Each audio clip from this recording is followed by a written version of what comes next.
In the last chapter, we talked about chronic nociceptive pain, which is pain that's trying to alert us to tissue damage or the potential for tissue damage. So it serves a useful biological function. Now we're going to start talking about neuropathic pain, which is pain as disease. The pain is actually causing the problem rather than something else causing the pain. So it's a very interesting concept, pain as disease by itself and not as associated with something else. We're largely going to focus on symptoms of neuropathic pain and some different syndromes, pain syndromes that go with neuropathic pain, including complex regional pain syndrome, chronic low back pain syndrome, a couple different types of headaches, migraine and episodic type tension headache in particular, and fibromyalgia syndrome, which is another chronic pain syndrome. Some of the symptoms that we're going to talk about that are associated with all of these, or, a lot of them, paresthesias, allodynia, dysesthesia, secondary hyperalgesia, and central sensitization. So we talked about primary hyperalgesia with nociceptive chronic pain, where the nerve endings are sensitized and therefore more sensitive to things that they wouldn't have been before. We'll talk about the difference. So, pain involves inhibitory and excitatory circuits in the central nervous system that either diminish or amplify pain messages. So, we talked about the 5 level anti-nociception pain theory. We also have pro-nociception mechanisms that amplify pain messages. The neural mechanisms for regulating pain amplify signals when you have chronic pain as a disease, and they create pain in the absence of noxious stimuli. In neuropathic pain or pain matrix dysfunction or pain syndromes, the pain isn't coming from stimulation of nociceptors, it's actually a top-down problem with dysfunction of the nervous system itself. Pathological pain or neuropathic pain has no beneficial biological function. It's because of nervous system dysfunction that we have the pain. Because pain is a perception, though, all pain is real. Whether it's nociceptive or non-nociceptive in origin, the person hurts. Pain is real. So we can't ever discount our patients' pain reports because it's very real and they are physiologically experiencing it. There are some things we can do to help alleviate that or improve it anyway. But pain is always real. Even though it's a perception, it's never, you can't say to someone, oh, it's all in your head or it's all, you're making it up or something like that. It's not, it's real. So we have to honor our patients' reports of pain. So, the International Association for the Study of Pain defines neuropathic pain as pain arising from as a direct consequence of a lesion or disease affecting the somatosensory system. So, it means there's something wrong with the system rather than something external coming in that we're perceiving. So, there's lots of different research that contributes to our knowledge of pain. One of the things that was found, which I think is interesting, is that individuals with certain genetic codes that produce less of the enzyme that regulates the levels of catecholamine and enkephalin are twice as likely to develop neuropathic pain as those who produce more of the enzyme. So there's likely to be something inherent, people that are prone to certain neuropathic pain conditions. And there have been a lot of other studies having to do with that. There's not a specific gene that's involved because there are lots of different neuropathic pain syndromes, but there's definitely a genetic component. The symptoms of neuropathic pain tend to be these symptoms. So paresthesias are basically painless, abnormal sensation in the absence of nociceptor stimulation. So if you have paresthesias are usually like tingling, buzzing. That's how they're usually described. So they're not painful. They're just weird. So electrical zapping, tingling, an unusual sensation that's not normally there, is how it's usually described. Dysesthesia is usually an unpleasant abnormal sensation, either evoked or spontaneous. So evoked meaning you provided some stimulus that evoked that pain, or spontaneous, it just came on by itself. Allodynia is pain evoked by a stimulus that not would not normally cause pain. So one of the tests they do for allodynia is they use a soft brush and brush the painful area lightly with that soft brush, and that wouldn't normally be a painful stimulus, but with allodynia, it is painful. Secondary hyperalgesia is excessive sensitivity to stimuli that are normally mildly painful in uninjured tissue. So we said primary hyperalgesia was excessive sensitivity to stimuli that are normally not painful in uninjured tissue. So secondary, they are normally mildly painful. So if somebody pokes you with a sharp instrument or something like that, it's normally mildly painful. But in secondary hyperalgesia, there's excessive sensitivity to that.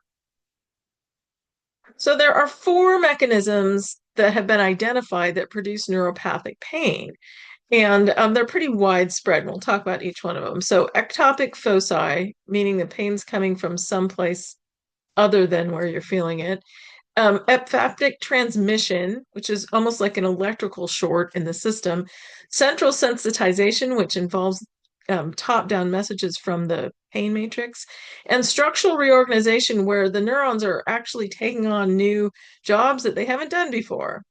So we'll talk about it. So ectopic foci, when the myelin is damaged, signals from the exposed axon can stimulate excessive production of mechanosensitive and chemosensitive ion channels. So our ion channels in our nerve cells are always changing. And so the stimuli that we're receiving can cause the ion channels to change over time. So these demyelinated regions take on new pathological role of generating action potentials in addition to the normal role of conducting action potentials. So basically now we've got new areas besides the normal areas in our neurons that are generating action potentials. We've got these ectopic areas that are producing additional action potentials. So the nerves are getting stimulated in ways that they never were before. So it's a physical change in the nervous system. Ephaptic transmission is also called crosstalk. It occurs in demyelinated region, and it's a result of a lack of insulation between the neurons. So that's like the electrical short that I was talking about. The signals can cross from one neuron to another because the myelin insulation is missing. So central sensitization, it's excessive responsiveness of central neurons.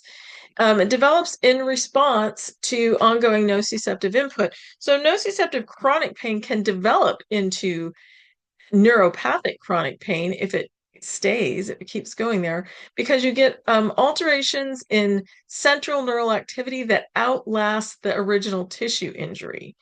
So intense signals from an injury in the periphery may cause central sensitization.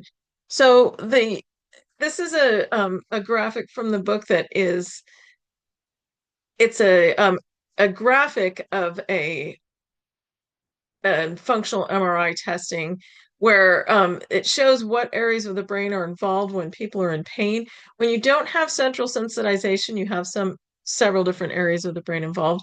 With central sensitization, it draws in more areas of the brain with excessive neural activity, excessive responsiveness of the central neurons.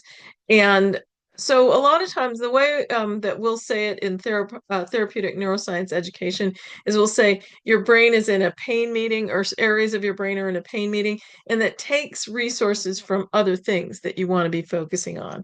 So pain can be a very distracting experience, and it can take resources from other things that your brain should be doing. So in central sensitization, you do have cellular changes. There's increased spontaneous activity. Um, the brain is just generating signals where there's no input. You get increased responsiveness to the input you are getting from the afferent nerves. You get prolonged activity after discharge in response to repeated stimuli. So instead of the nerve fires and then it settles down, it stays active um, in response to repeated stimuli. It also expands receptive fields. Remember, we talked about receptive fields. If you have larger receptive fields, then you're going to get more input. Central sensitization process is similar to long-term potentiation. I said that twice on this slide, but where the changes in long-term potentiation with neuroplasticity, when we're talking about learning, the more you're exposed to stuff, the more you learn about it. The more you're exposed to pain, the more neurons are dedicated to receiving and responding to that pain. And so you're actually causing neuroplasticity changes in your brain by having that constant level of pain. Never a good thing. So again, it's physical, it's actually physical reorganization of your central nervous system. It's structural reorganization. So prolonged central sensitization leads to rewiring of connections in the central nervous system. So in the dorsal horn of the spinal cord, structural changes include withdrawal of C fiber axon terminals from central nociceptive neurons. So those are the ones that are kind of giving us information from the periphery, and all of a sudden we don't have that information anymore. So new synapses are formed, and the stimulation of fibers produces impulses that are perceived as pain. So it's almost like you cross-wired. Like before, you had an impulse that maybe was going to tell you about light touch, and now it's formed this new synapse, and instead of being perceived as light touch, it's being perceived as pain. So that's what that allodynia is, when something that wasn't painful before is now perceived as pain.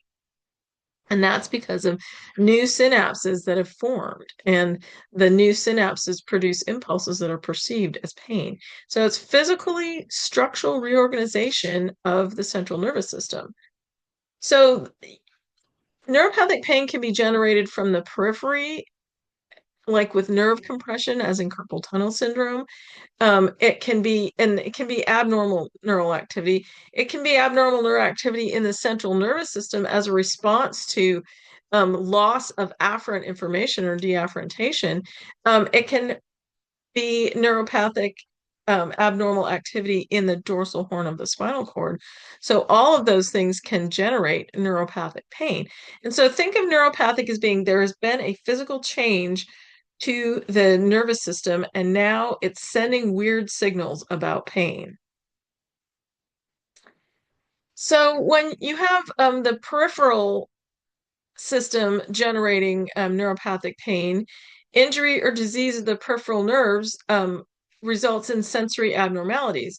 So a complete nerve resection, where you cut the nerve, basically, it results in a lack of sensation from that nerve's receptive field.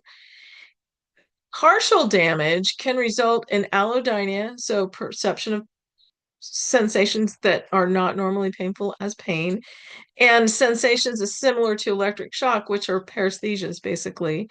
So complete nerve resection, no sensation. Partial nerve damage, you get unusual sensations. You get abnormal sensations, allodynia and paresthesias.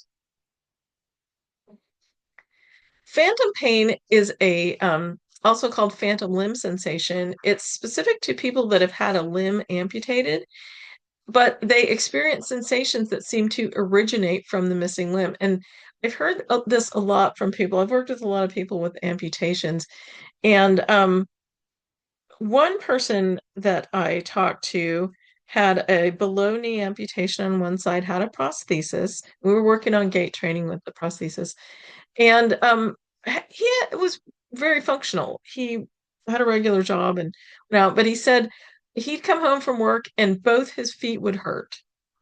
Not just one, but both. And so on the one that with the missing limb, that was phantom limb sensation. Phantom sensation that is painful is called phantom pain. And it's less common than phantom limb sensation. It can be differentiated from residual limb pain. So, treatment for residual limb pain is different from phantom limb pain because with phantom limb pain, you have to treat something that's not there. There are a lot of theories about phantom limb pain. None of them have really been 100% proven. One of the ideas is that the nerve endings are still mapping to the place in your somatosensory cortex that is perceiving that foot or that limb. And so if those nerve endings get stimulated, the somatosensory system says, oh, it's that limb. I don't know. That's one of the thoughts. But there's some interesting graded motor imagery and mirror therapy used to treat phantom pain. So it's definitely an interesting area of therapy for sure. Central pain is caused by a lesion of the central nervous system, and it's usually localized to areas of the body deafferented by the lesion. So areas that just lack information because of the lesion. Neuropathic pain, neuropathic central pain refers to burning, shooting, aching, freezing, or tingling pain. That's how people usually describe it. Spinal cord injury, central pain can be localized to the thalamus. There's a certain type of pain that's called a thalamic pain syndrome. Because after a spinal cord injury, the neurons in one of the thalamic nuclei are spontaneously active without input from the spinal cord. So the thalamus itself is generating the pain. In MS, central pain depends on the location of the lesion, but it occurs in 30% of people who have MS. So in MS, you're going to have your lesions different places in the central nervous system, and your symptoms are going to depend on the location of the lesion. But there are some pain syndromes that go with that in 30% of people. Small fiber neuropathy produces partial deafferentation and central sensitization. Postherpetic neuralgia, diabetic neuropathy, and Guillain-Barré syndrome all cause deafferentation pain due to damage to small diameter C fibers.